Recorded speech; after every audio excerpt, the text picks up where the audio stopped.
வணக்கம். ஆர்பிகே கிச்சனுக்கு உங்களை அன்புடன் வரவேற்பது ஈஸ்வரி பாலகிருஷ்ணன். நாம இன்னைக்கு முருங்கைக்காய் மாங்காய் சாம்பார் எப்படி பண்றதுன்னு பார்க்கலாம்.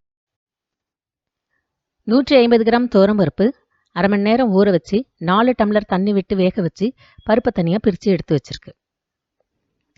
1 கப் சின்ன வெங்காயம், 2 பச்சை மிளகாய், 3 தக்காளி அரிஞ்சு வச்சிருக்கு.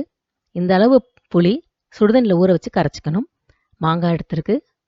முருங்கைக்காய் இந்த அளவுக்கு எடுத்திருக்கு. கொத்தமல்லி தழை எடுத்திருக்கு. தாளிக்கிறதுக்கு கடுகு, உளுத்தம் பருப்பு, வெந்தயம், கருவேப்பிலை. சாம்பார் பொடி 4 டீஸ்பூன், தேவையான அளவு உப்பு.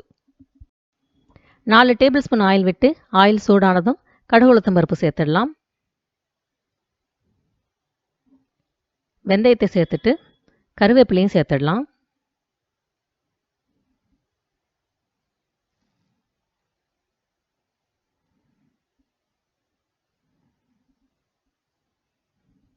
சின்ன வெங்காயம், பச்சை மிளகாய் சேர்த்து வெங்காயம் வதங்குற வரைக்கும் கொஞ்சம் வதக்கி விட்டுறலாம்.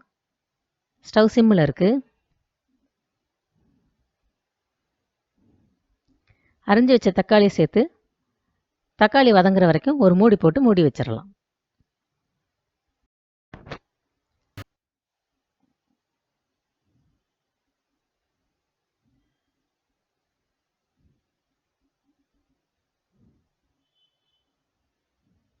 தக்காளி மசிஞ்சிடுச்சு. நாம் இப்போ அரைஞ்சி வச்ச முருங்கைக்காய், சாம்பார் தூள், உப்பு எல்லாத்தையும் சேர்த்து நல்லா கிளறி விட்டுறலாம்.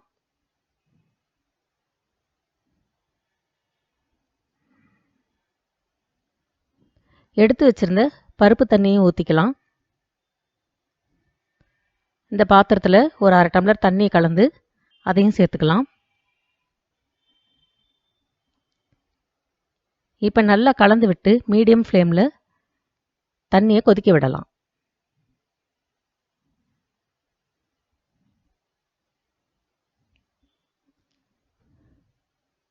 கொதிக்க ஆரம்பிச்சிருச்சு.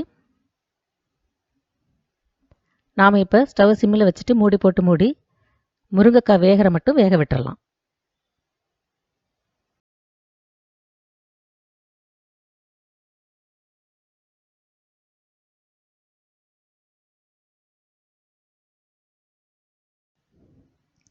முருங்கைக்காய் வெந்துடுச்சான்னு பார்க்கலாம். வெந்துடுச்சு. நாம் இப்போ அரிஞ்சு வச்ச மாங்காய், கரைச்சி வச்ச புளி தண்ணியை சேர்த்துடலாம். நல்லா கிளறி விட்டுட்டு ஸ்டவ்வை மீடியமில் வச்சு கொதிக்க விடலாம்.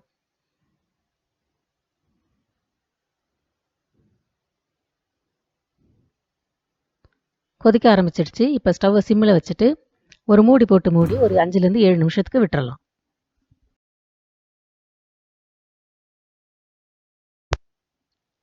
மாங்காய் இந்த அளவுக்கு வெந்தா போதும். நேரம் ஆக ஆக சாம்பாருடைய சூட்டிலே மாங்காய் இன்னும் வேகும்.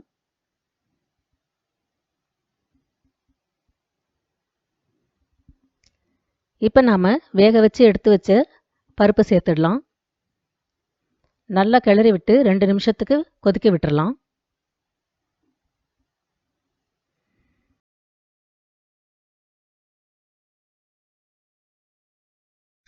உப்பு செக் பண்ணிக்கோங்க. இப்போ நாம் கொஞ்சம் கருவேப்பிலை, கொத்தமல்லி தழையை தூவிடலாம். முருங்கைக்காய் மாங்காய் சாம்பார் ரெடி. செய்து பாருங்கள். பிடிச்சிருந்தா உங்கள் ஃப்ரெண்ட்ஸ்க்கு ஷேர் பண்ணுங்கள். நன்றி.